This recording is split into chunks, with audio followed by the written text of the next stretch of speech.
في مسلسل الست موناليزا حد خد باله ان ابتسام محطوطه في البوستر مع كل الاشرار اللي واقفين ورا موناليزا، والمفروض موناليزا هي بس اللي طيبه؟ طب بلاش، حد خد باله ان هي الوحيده اللي كانت عارفه بموضوع الارض وعارفه ان موناليزا ليها ارض بملايين، ومع ذلك لما موناليزا سالتها على الارض قالت لها تعالي نروح للمحامي وما قالتلهاش انها عارفه وعملت نفسها متفاجئه. طب تعالوا نرجع كده شويه، حد خد باله انها لما سلفت موناليزا 50,000 جنيه وموناليزا حطتهم في الشنطه، هو حسن عرف منين ان معاها 50,000 جنيه وسايباهم في الشنطه؟ طب حد فيكم خد باله ان في مشهد سوسن بدر راحت لشيماء سيف بتقول لها يا بت لو رجعوا الاتنين لبعض اللي هو حسن وموناليزا ده انا هحللك بق؟ مفيش بعدها بحلقه نلاقي حسن بيهدد موناليزا بيقول لها ده انا هرفع عليكي قضيه زنا رغم ان هو اصلا مطلقها. يا خوف يا خوف يا ابتسام تطلعي انت في الاخر الخازوق السام.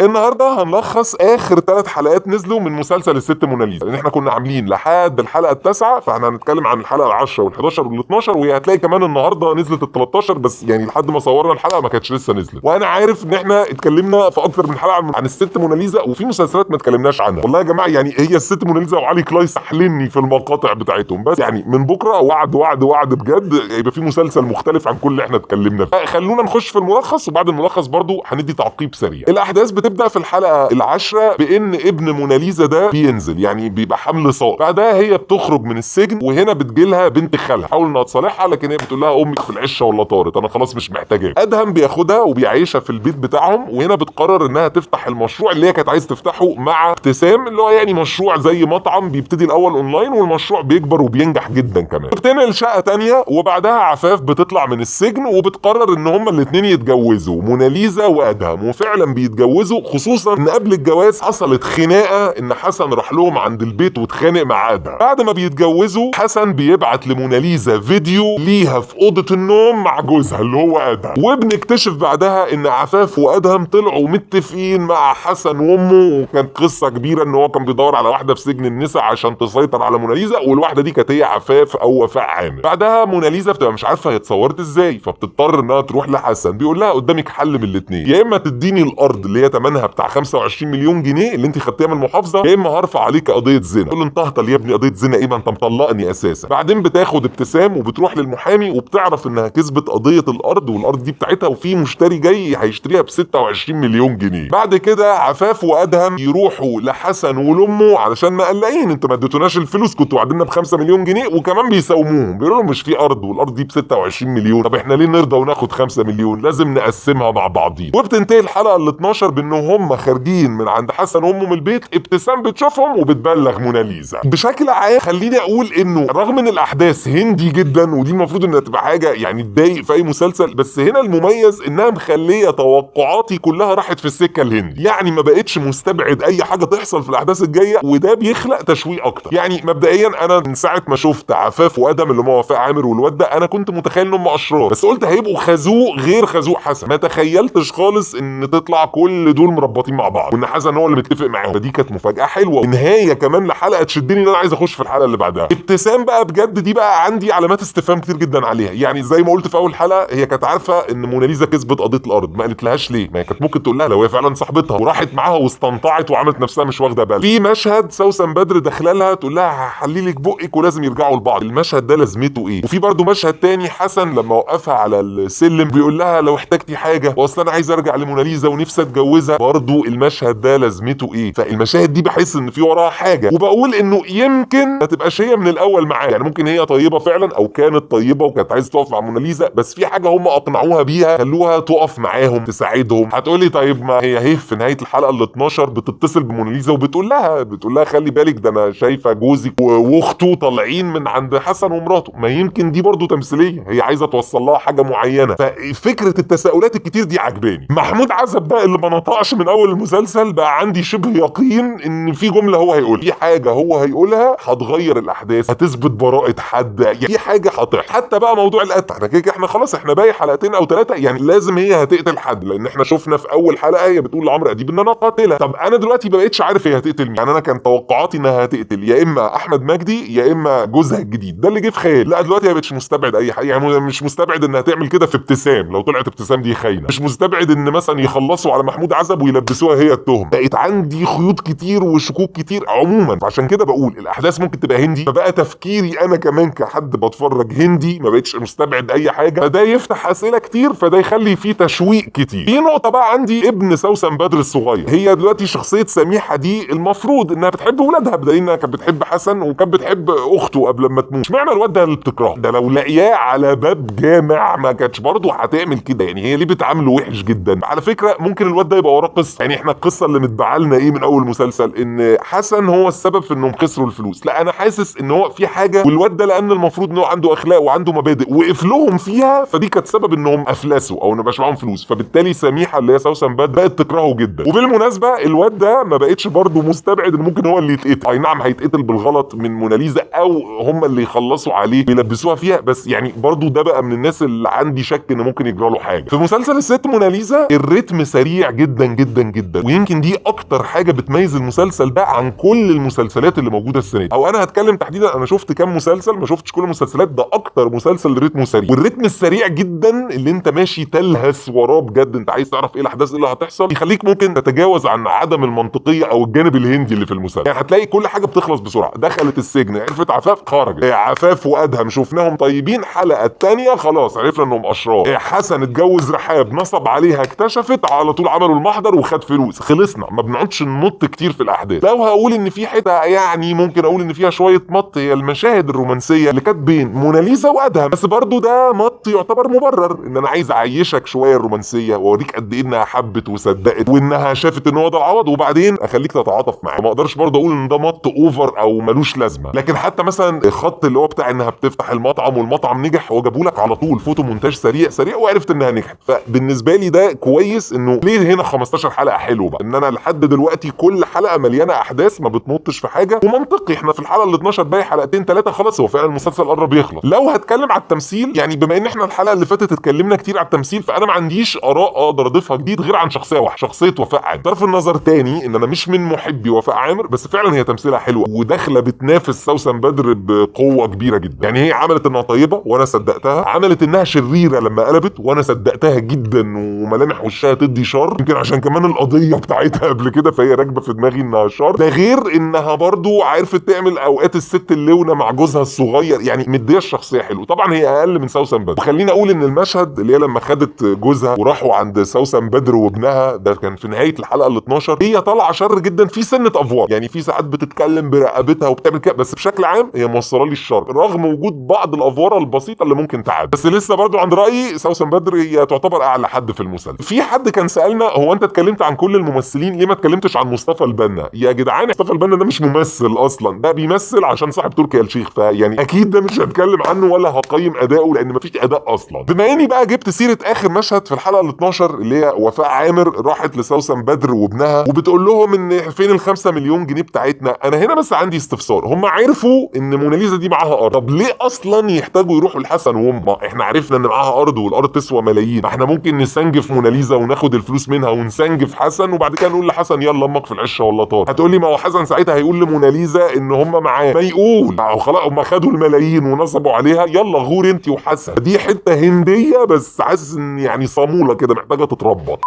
الحلو جدا في مسلسل الست موناليزا وغريب جدا ان المسلسل ده نجاح وقائم على استخباء البطله واستخباء الجمهور. يعني مي عمر دي بجد اللي هو شخصيه موناليزا هي ما بتفكرش خالص. يعني مش هقول لك بقى المفروض انك تفكري يا جماعه هو ده العوض ولا مش العوض، واللي اتلسع من الشوربه ينفخ في الزبادي، وانت كمان دخلتي السجن وتعرفتي على اخته في السجن او اللي هي المفروض انها اخته. يعني حاجات كتير كنت المفروض تفكري فيها ما فكرتيش فيها. نصحى بس تقول له هو انا ازاي وشي كان باين في الفيديو وانت وشك مش باين؟ لا هو انت اصلا ما جاش في دماغي. هو ازاي حسن عرف ان انتوا كنتوا في الاوتيل ده؟ وازاي حسن عرف البيت اللي انت كنت قاعده فيه؟ ما هو اول خناقه حصلت بينه وبين ادهم كان تحت البيت اللي هي قاعده فيه. طب هو عرف الحاجات دي كلها ازاي؟ كل ده ما جاش في دماغي. المسلسل يعني يستعبط، البطله طالعه بتستعبط وده اللي مخلينا مكملين معاها، وفي نفس الوقت بيستعبطنا احنا كجمهور. يعني بيكفي انه يقول لنا ان محمد سامي مش هو المخرج والمؤلف واحنا عاملين نفسنا مصدقين، والمسلسل بيقول ان هو مستوحى من قصه واقعيه واحنا برضه عاملين نفسنا مصدقين. القصه الهندي حتى لو هي حاجه هندي ومش هتعيش، ولكن هحسب محمد سامي والمي عمر ان احنا بعدنا عن البلطجه، بعدنا عن مشاهد الكباريهات او مشاهد ايش والرقص. ده كويس جدا. انت عايز تعمل هندي خلاص انت حر، هو ليه جمهور. وبشكل شخصي انا ساعات بحب اتفرج على الحاجات دي لانها كرتونيه جدا. اتمنى بقى نكمل، يعني خلاص هو باقي حلقتين 3، اتمنى نكمل للاخر من غير ما نروح لاي حاجه شمال، من غير مثلا ما نطلعها انها بتقتل وبتنتقم وهو ده الصح، يعني ما نغذيش فكره الانتقام. وفي الاخر انت حر، عايز تقدم الخط الهندي ده شيء بقى يخصك فنيا، لكن اخلاقيا انتوا ما رحتوش لاي حاجه تقريبا بنسبه كبيره شمال في المسلسل ده، ودي حاجه كويسه. متهيالي مسلسل الست موناليزا ده كان ممكن ينجح جدا اكتر من دلوقتي ويعمل نسبه مشاهده عاليه جدا لو كانت البطله حد عندها جماهيريه اكتر او عندها قبول اكتر مع الناس. يعني لو تفتكروا يا جماعه مثلا مسلسل جعفر العمده، هو طبعا برضو نفس العبث والشغل الهندي، بس كان سبب انه مكسر الدنيا وقتها هو محمد رمضان. يعني انا ما بحبش محمد رمضان، بس الحقيقه بتقول ان الراجل ده بيتشاف وعنده جماهيريه كبيره. فهنا نفس القصه، كنت يعني لو المسلسل ده مثلا في حد ست عندها نفس جماهيريه محمد رمضان كان ممكن يكون في حته تانية، بس خلاص هو ده اختياره. ودلوقتي جينا لميعاد سؤال الحلقه. السؤال بقى بتاع حلقه النهارده فزوره. تفتكروا الحمل اللي كان في بطن موناليزا سقط طبيعي ولا في حد سقطها؟ خصوصا ان في مشهد وفاء عامر ماشيه معاها في السجن وتقول لها انا بس عايزاكي تمشي على الدواء، انت في الشهر السادس، والمعلومه اللي محدش يعرفها ان الشهر السادس هو اخر شهر ممكن تتم فيه عمليه الاجهاض، بعد كده ما هينفع. فتفتكروا ده كان اجهاض ولا هو فعلا سقط طبيعي؟ والسؤال الثاني، تفتكروا مين الشخص او مين الشخصيه من الابطال اللي موجودين اللي هتقع عليه جريمه القتل اللي هتقوم بيها الست موناليزا؟ اكتبوا لنا في التعليقات. خلاص استاذنكم بقى اللايك والشير والكومنت والسبسكرايب، تفعل الجرس لو انت اول مره تشوفنا. لو انت من العتاوله اللي عارفيننا من قبل كده، هترجع في القناه تلاقي سلسلتين، سلسله ملخصات لافلام مسلسلات عربي اجنبي قديم جديد، وسلسله تقييمات لافلام مسلسلات عربي اجنبي قديم جديد او تريلرز لحاجات لسه هتنزل، وفي سلسله هبديه هزليه في حب الفنانه الفلانيه هنحطها في حب وفاء عامر، هسيب لكم لينك ليها النهارده بما ان هي بطله الحلقه يعني. وغير سلسله 10 افلام مسلسلات مسرحيات، فيعني معاك وقت وجهد وباقه، يبقى خش اتفرج من غير ما تضيع الحاجات الاساسيه اللي انت بتعملها في رمضان، عشان ده شهر خير وده شهر عبادات قبل ما يبقى شهر مسلسلات. لما تتفرج قول لي ايه اللي عجبك في الحلقات اللي شفتها وفي حلقه النهارده. لو الفيديو عجبك ابعت انشر كلم درمغ، ما عجبكش قول لي اللي مش عاجبك، اقتراح فكره اي حاجه اكتبها لنا في التعليقات. وبنختم بالكلمه بتاعتنا غيره.